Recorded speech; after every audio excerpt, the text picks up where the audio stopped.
You ask Tiger to solve. This deals with linear equations with one unknown.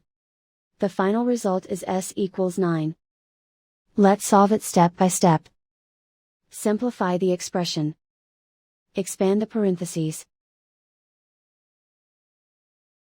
Simplify the arithmetic.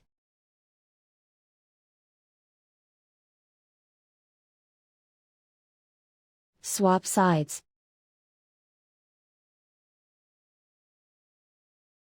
Group all constants on the right side of the equation. Add 31 to both sides. Simplify the arithmetic.